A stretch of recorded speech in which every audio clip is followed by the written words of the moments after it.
So, you're looking for a budget-minded solution to your engine management. A Vortec or a Holly just isn't in the cards. But you got enough money into this thing and enough time, you just want it to start already. Well, this $92 Amazon harness obviously works, but there's some things you might want to look at and perform to the harness before you really get deep into it.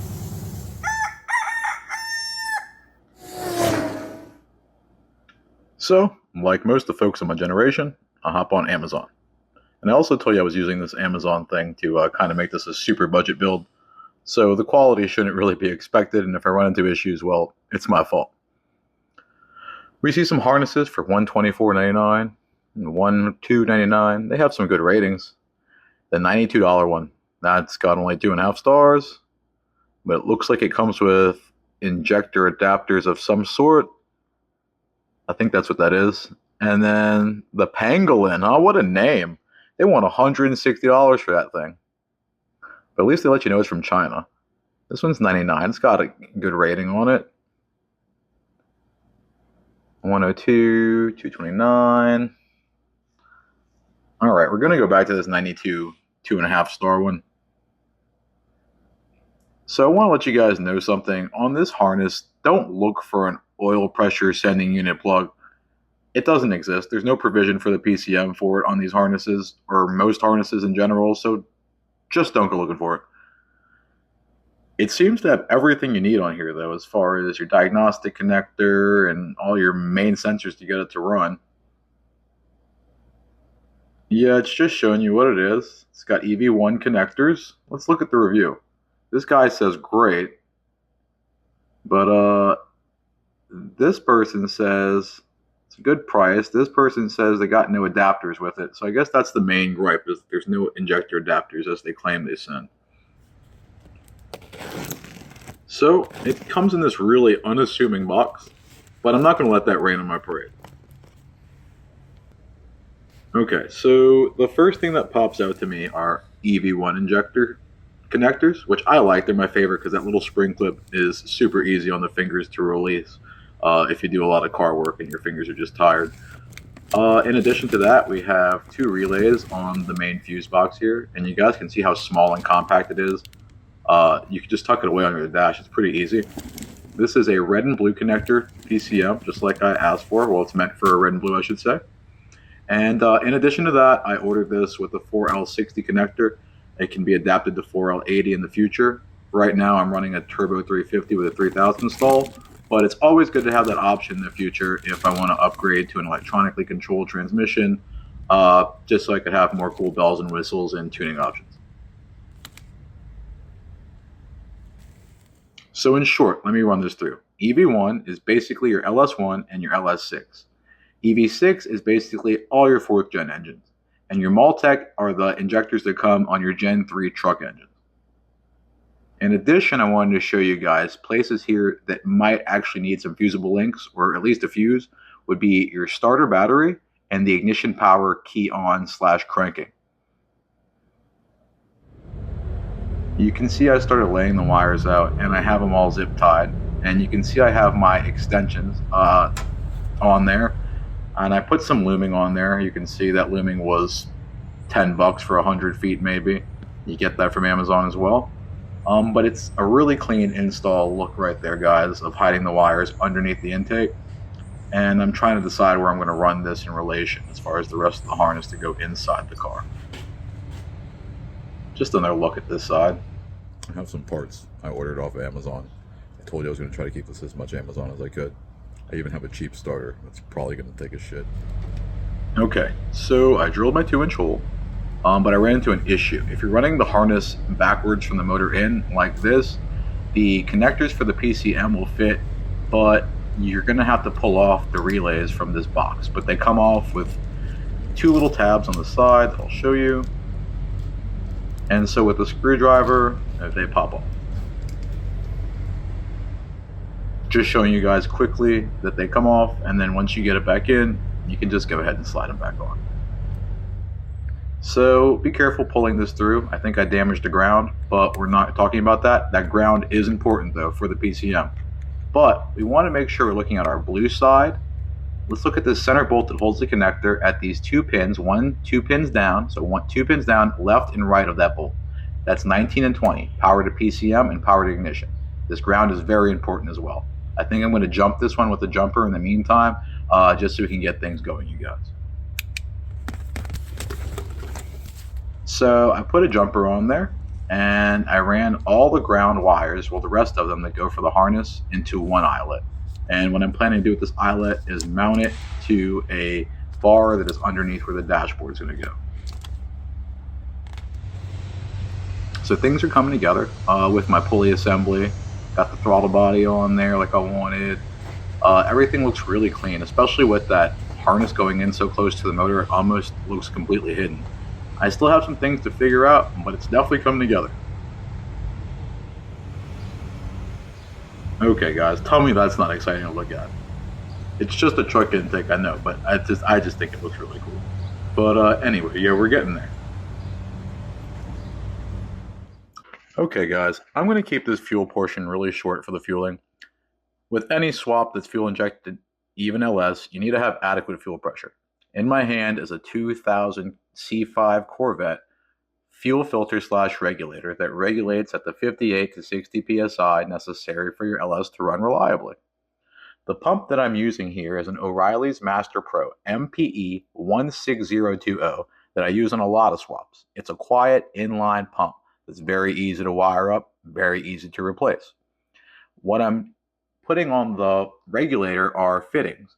Now these come from Amazon. They're about 40 bucks. And I would recommend you put O-rings on before you tighten down any of these fittings. So what I'm running from that is a filter, basic filter into the pump, and then from the pump to the filter regulator. And there is a return line that you have to run, which I just ran to the filler neck of the fuel pump. Please do not use the line that comes with the kit, guys. The fittings are pretty good, but the line, it just sucks. Okay. So far I have starting, which is pretty good. Let's go on. I decided I'm also replacing this radiator while I'm at it and getting out this old condenser. And right now I'm loading up on Universal Patcher, which is a free program. F-Body 2000 5.7 liter manual transmission tune, because this is free, and then I can use my Tuner Pro to manipulate it however I want to. Takes a little bit, maybe like a minute or two to write. It's pretty quick, actually.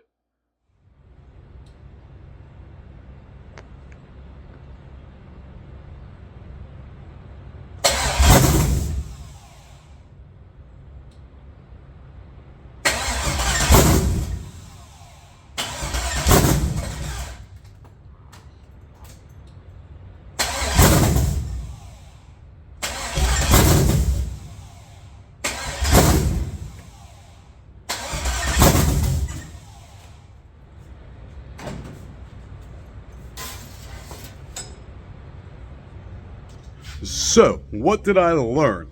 Okay, so it cranks a little bit. I searched through everything. Guys, check your wires. I'm an idiot. Check your wires.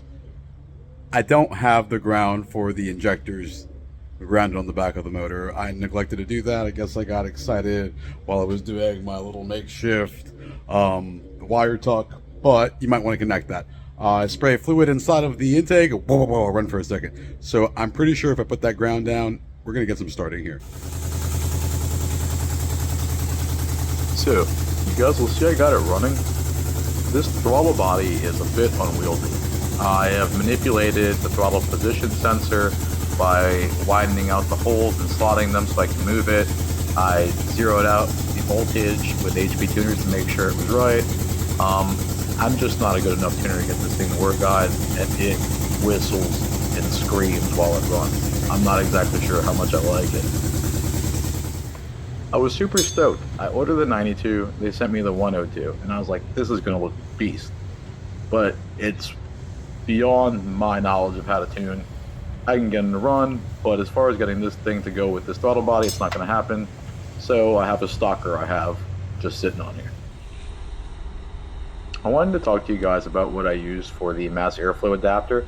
I like to run the truck ones because they're cheaper, and I got this cable off of Amazon. I'll put a link in the description for you guys.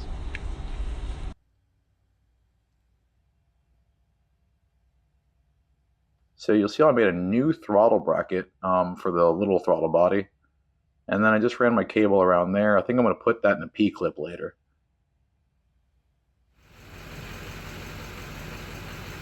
So forgive the noise of my truck.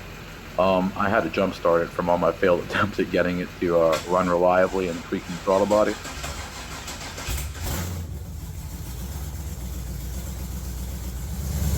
So after cutting off the truck, you can hear the idle of it. It sounds much more normal, and it's not up there searching for its idle, just trying to stay alive.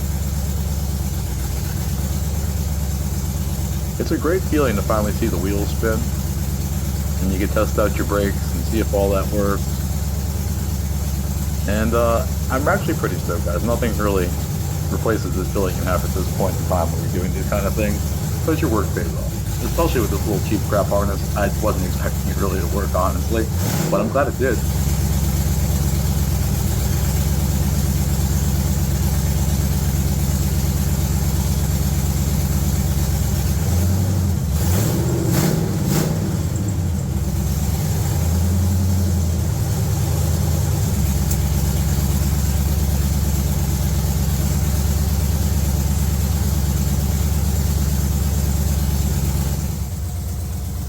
Well, you guys, surprisingly enough, this little cheap harness with a little time in laying it out actually really didn't give me any issues, except for a ground issue, which it was probably caused for me just forcing that thing in there and not really paying attention to the wires scraping against the firewall hole. Well, I'm completely happy with what I have going on now, but it would really be counting my eggs before they hatch to say that I'm done. I still have a lot of things to figure out, and I won't lie, I just looked under the car and I see some transmission fluid leaking from one of the lines, which should hopefully just be a thing of getting it tightened up. But guys, here you have it. The $92 harness works. I'll leave the link in the description. I just want you guys to know, and have faith in yourself that you can do this. If I can do this, you guys for certain are totally capable of plugging in these few wires and getting your car to start. You guys deserve it. You put enough time into these builds, and you should definitely be enjoying it, at least going out there to crank it up and put that cheesy smile on your face. So guys, as always, I look forward to seeing you guys in the next one. I thank you guys for taking your time out to watch this, and I think my next video will be me more or less starting on either some body work, or actually, I think I might actually go ahead and finish that dash that's been pretty much waiting to get complete since a year and a half ago. Well, alright guys, I'll see you guys in the next one.